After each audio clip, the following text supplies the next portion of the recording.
할렐루야. 하이라이트 묵상과 함께 오늘도 말씀의 능력을 체험할 수 있길 축복합니다.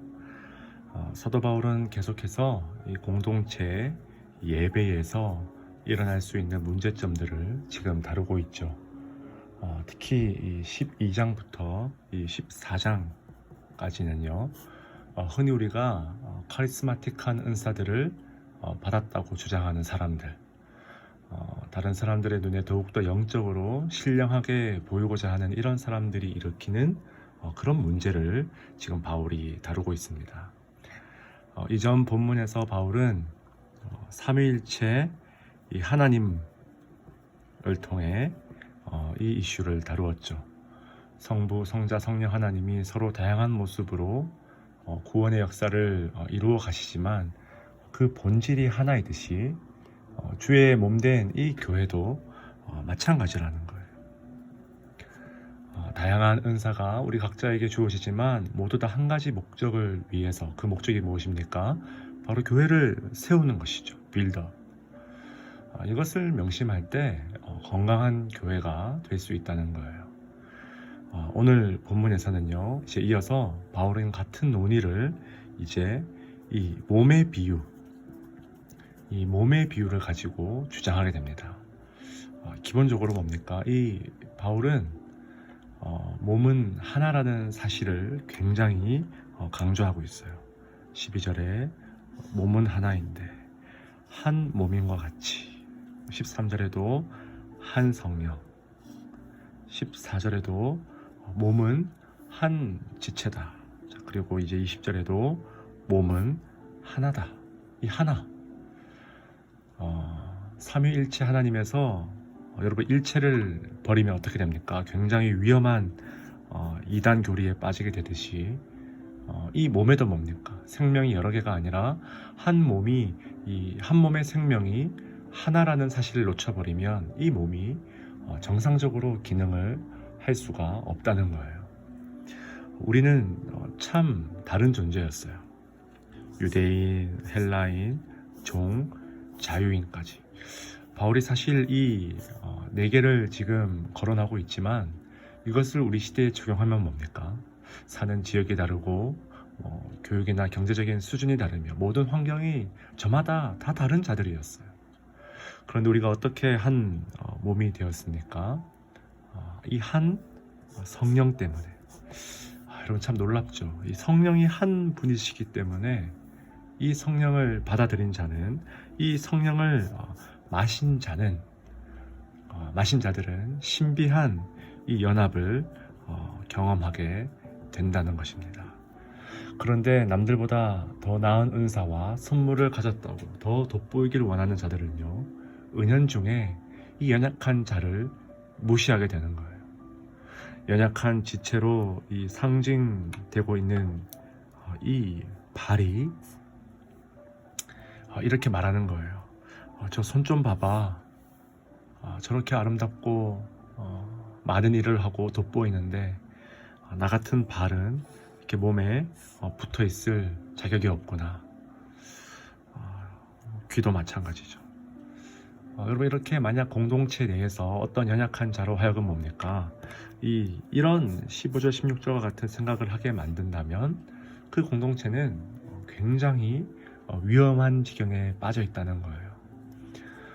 사실 바울 당시의 이 로마 사회는요, 이 인간, 이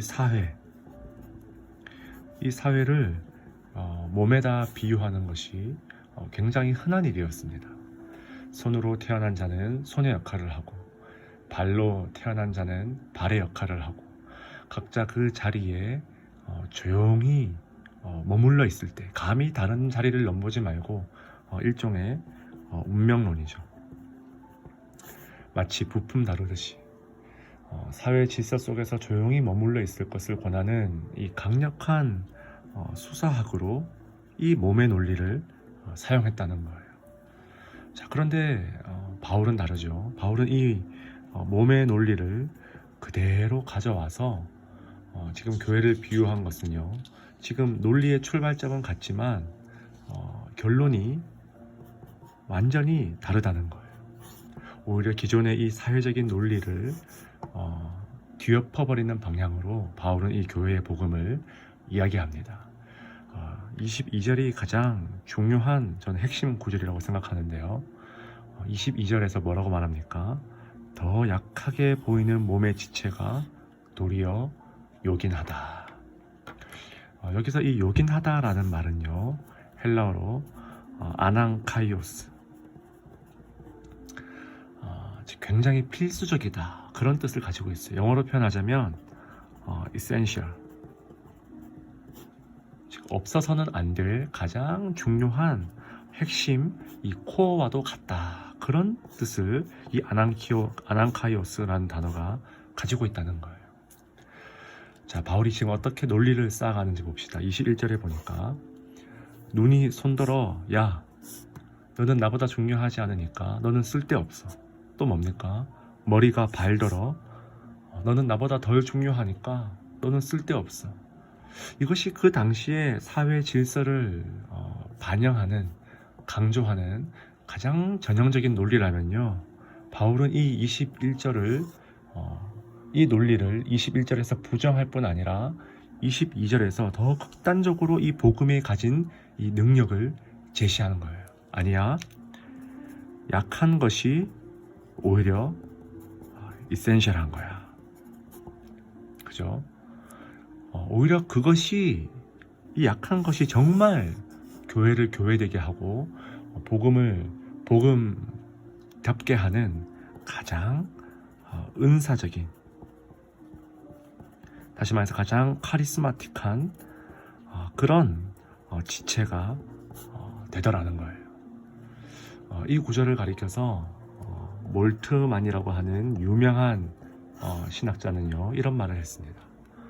모든 교회가 복음의 본질을 따라 살고 이를 가르치기 위해서는 무능력, 결핍 혹은 고통의 경험을 간직한 그리스도 신자가 반드시 필요하다. 여러분, 정말 이 탁월한 통찰력 아닙니까? 교회가요, 잘난 사람들만 모이고 아무런 문제가 없어 보이는, 서로 와서 자기 가진 것 자랑이나 하는 사람들끼리 모이면 굉장히 나이스해 보이고 좋아 보이고 세련돼 보일 것처럼 보이지만, 여러분, 그런 곳에는 이 복음의 이 이센셜, 이 복음의 이 본질이 설 자리가 없어진다는 거예요. 교회가 무능력하고 많은 결핍이 있으며 고통 중에 있는 자를 자꾸 내치면요, 그건 적어도 성경이 말하는 교회와는 너무나 거리가 멀다는 것입니다. 이런 점에서 뭡니까? 교회 내에서 가장 은사적인 지체, 가장 카리스마적인 지체, 다시 말해서 복음을 복음되게 하고 교회를 교회되게 하는 가장 탁월한 은사를 지닌 지체는 방언을 몇십 개를 하고 신령한 목소리로 기도를 하며 탁월하게 사역을 이끌어가는 어떤 순장이나 목장이나 교육자가 아니라 바로 이런 연약해 보이는 자들, 무능력하고 결핍 속에, 고통 속에 있는 자들. 여러분, 이런 사람들이 모일수록 교회를 더욱더 교회되게 하고, 이런 사람이야말로 공동체를 더욱더 복음되게 하는 그 능력이 있다라는 거예요. 이것이 바로 바울이 지금 전하고 있는 가장 강력한 몸의 논리라는 것입니다. 사랑하는 여러분, 여러분 주위에 이러한 가장 은사적인 카리스마틱한 지체는 어디에 있습니까? 그런 자들을 서로 같이 돌보는 것, 바로 여기에서 복음의 능력이 나오더라는 거예요. 그가 고통을 받으면 함께 고통을 받고, 그가 영광을 받으면 함께 즐거워하는 것, 이것이야말로 우리가 이 땅에서 실현해야 될 교회 공동체의 가치다라는 것입니다. 가장 은사적인 지체, 가장 카리스마틱한 지체. 여러분, 이 말씀을 부디 마음에 새겨서 여러분이 속한 공동체가 더욱더 복음 위에 굳건하게 서 있을 수 있길 주의 이름으로 간절히 축원드립니다. 우리 함께 기도하며 나아갑시다.